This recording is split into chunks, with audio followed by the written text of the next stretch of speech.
बिस्मिल्लाहिर्रहमानिर्रहीम। आज का जो सबक है वो 10वीं जमात के लिए है।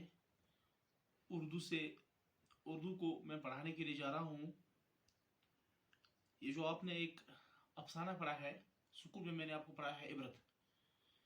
फिर इबरत का मकसद जो अफसाना है, ये जो इबरत, इस पर मैं आपको एक खुलासा लिखवाता हूँ। उम्मीद है कि आप याद रखोगे। इबरत प्रेमचंद का लिखा हुआ एक अफसाना है। पंडित चंद्रधर इसका मरकजी किरदार है। पंडित चंद्रधर एक प्राइमरी स्कूल में बसी उस्ताद काम करते थे। वो हमेशा ये सोचते थे कि अगर किसी और महकमे में नौकरी होती तो 4 पैसे कमा सकते और आराम की जिंदगी गुजर सकती। एक उस्ताद को तो 15 रुपये माहाना तनख्वाह के लिए महीना भर इंतजार करना पड़ता है।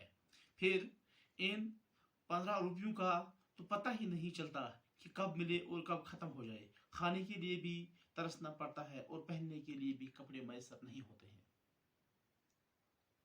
ये प्रेमचंद का अफसाना है। इसका जो मरकजी ख्याल है इस अफसाने का, वो है पंडित चंद्रधर।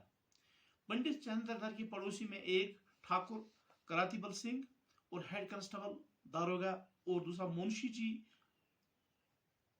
नाथ सयानवीस यानी अकाउंटेंट क्लर्क था। इन दोनों की तनख्वाहें पंडित चंद्रधर से कम थी, लेकिन इनकी जिंदगी बहुत आराम से गुजरती। इनके घरों में अलग किस्म का फर्नीचर था। उनके यहाँ नौकर चाकर थे। उनके महल में बड़ी बड़ी ठाट बाट रहती थी।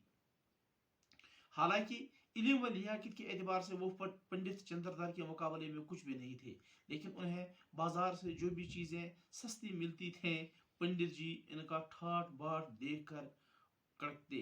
कभी कभी दारोगा जी और सयाह नवीस पंडित जी के घर थोड़ी सी सब्जियां और दूध बेच देते, लेकिन इसके बदले पंडित जी को इनके बच्चों का पढ़ाना पड़ता था और उन्हें हाकिमाना अंदाज में अपने बच्चों को पढ़ाने और इनका ख्याल रखने के लिए कहते थे। पंडित जी को इनका हुक्म मानना पड़ता था। पंडित जी ने महकमा बदलने की काफी कोशिश की, लेकिन उन्हें कामयाबी नहीं हुई। उन्हें अपने पेशे से बेशक चिढ़ थी, लेकिन वो अपने काम में कभी कोताही नहीं करते थे और दिल लगाकर पढ़ाया करते थे, इसलिए कस्बे के लोग उनसे खुश थे। एक बार सावन के महीने में दारोगा जी और सयाह नवीस ने अपने अहलो अयाल समेत अयोध्या की यात्रा पर जाने का प्रोग्राम बनाया और पंडित जी को भी साथ लेने के लिए कहा और उनके सफर का खर्चा भी जिम्मा लिया। पंडित जी चलने को राजी हो गए और वेलोर से रात के 1 बजे रेलगाड़ी छूटती है, इसलिए शाम को ही ये लोग स्टेशन पर पहुंचे। जब गाड़ी आई तो काफी भीड़ होने की सबब धक्कम धक्का शुरू हुई। ले दे के पंडित जी और दारोगा जी रेल के एक डब्बे में सवार हुए और मुंशी जी को एक अलग डब्बा मिल गया। दारोगा और पंडित जी जिस कमरे में गए वहां 4 आदमी बैठे थे और दारोगा जी ने उन्हें अपने मखसूस करक लहजे में जगह देने के लिए कहा, लेकिन मुसाफिरों में से एक जिसने दारोगा जी को पहचाना वो निहायत बदतमीजी से दारोगा जी के साथ पेश आया और कहा, ये थाना नहीं है, इसलिए तुम मुझसे जबान संभाल कर बात करो। तुम वही दारोगा हैं जिसने मुझ पर छुप कर चीजें बेचने का इल्जाम लगाया था और रिश्वत के तौर पर मुझसे 25 रुपया लिए थे। दोनों में मजीद तलख कलामी हुई। साथ में एक और मुसाफिर दारोगा जी को कहने लगा कि तुम मुझे सीट देने के लिए क्यों नहीं कहते। दारोगा जी ने उससे नरमी से कहा, क्या तुम भी मुझे अपने पास बैठने की जगह दे दो। लेकिन वो मुसाफिर भी दारोगा जी से बुरी तरह पेश आया और कहने लगे, तुमने मेले में मुझे डंडे से मारा था, मैं वो मार बोला नहीं हूँ। अगर तुमसे ज्यादा बातें कही तो मेरे सर पर शैतान सवार हो जाएगा और मैं उस दिन का बदला ले लूं। पंडित जी ये सुनकर और देख रहे थे। उन्होंने सोचा कि कहीं झगड़ा बढ़ न जाए और हाथापाई पर नौबत न आए और कभी कहीं इस हाथापाई का शिकार न हो जाए, इसलिए उन्होंने दारोगा जी को खामोश रहने के लिए कहा।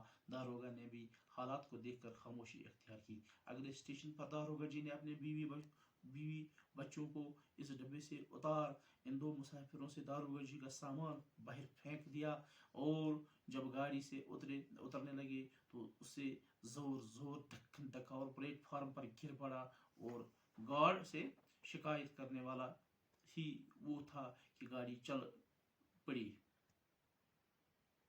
और दारोगा जी अपने सामान और अहल के साथ और किसी डब्बे में सवार हो गया।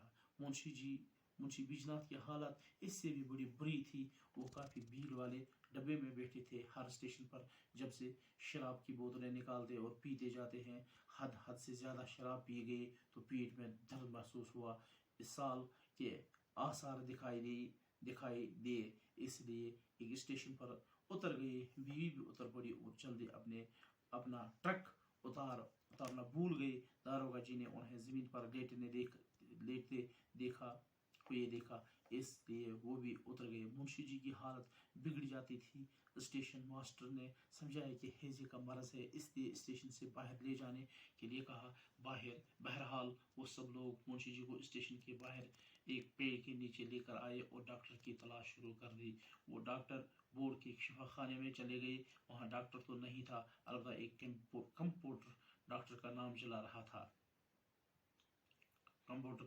रहा था। वो बिलहुरी का ही रहने वाला था और इसका नाम चोखेलाल था। दारोगा जी ने कंपाउंडर चोखेलाल से कहा कि वो मुंशी जी को देखते, लेकिन चोखेलाल ने साथ चलने से इनकार कर दिया और कहा कि मरीज को यहीं ले आओ। दारोगा ने मुश्किल से एक डोली का इंतजार किया और मुंशी को लाद कर अस्पताल पहुंचाया। जो ही बरामद करने की तरफ बढ़ने लगे तो चोखेलाल ने डांट कर उन्हें वहीं रोका और कहा, हैजे के मरीज को अंदर लाने की इजाजत नहीं है। मुंशी जी ने चोखेलाल की आवाज पहचानी और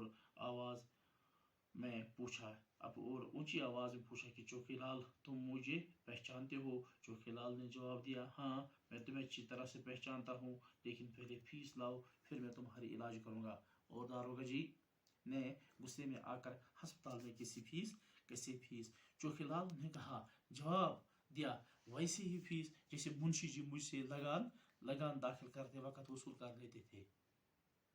10 रुपए निकालो और अपना रास्ता ले लो। दारोगा जी ने मुनशाइन से पैसे मांगे तो मुनशाइन पर छाती पीटने लगी, क्योंकि पैसे तो इस ट्रक में थे जो रेल के डब्बे में ही रह गया था। दारोगा जी ने अपने 10 रुपए निकालकर चोखेलाल को दे दिए और उसने दवाई लाई। ये मैंने आपको पढ़ाया भी है, समझाया भी है बच्चों। ये 3 दोस्त थे, एक टीचर था, दूसरा था कांस्टेबल, तीसरा था सयानीस अकाउंट कलर था। लेकिन मास्टर इनसे थोड़ा बहुत, लेकिन टीचर जो था उसके जो दिन थे वो गुजारे पर चलते थे, बजाय इसके और जो 2 आदमी थे वो बहुत कमाते थे, रिश्वत भी खाते थे, पैसे भी लेते थे। शुक्रिया। आइंदा इंशाअल्लाह कल मैं और पढ़ाऊंगा।